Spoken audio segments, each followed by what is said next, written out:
September 1. புனித Giles.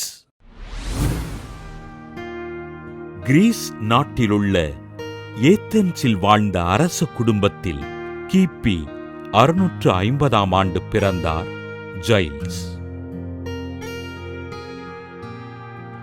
பிறப்பின் மேன்மையினை உணர்ந்த இவர் தூய்மையான வாழ்வு வாழ முடிவெடுத்து தம் உடல், பொருள், ஆவி அனைத்தையும் இறைவனிடம் ஒப்படைத்து தனிமையில் வாழ்ந்தார். ஜைல்ஸின் புனிதமான வாழ்வினை அறிந்த மக்கள் இவரது ஆசீருக்காக அனுதினமும் திரண்டு வர தனிமையினை விரும்பிய ஜைல்ஸ் நிமெல்ஸ் அருகிலிருந்த வனப்பகுதிக்குள் சென்று வாழ்ந்தார்.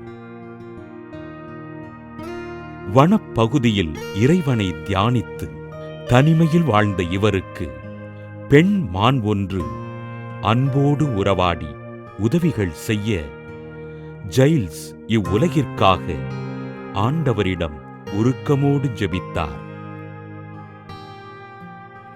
வனப்பகுதிக்கு வேட்டைக்கு வந்த வசிகோத்ஸ் நாட்டு அரசன் வம்பா ஜைல்ஸிடம் ஆசீர் பெற்று அவரை தம்மோடு அரண்மனைக்கு அழைக்க ஜைல்ஸ் இதற்கு மறுப்பு தெரிவித்தார்.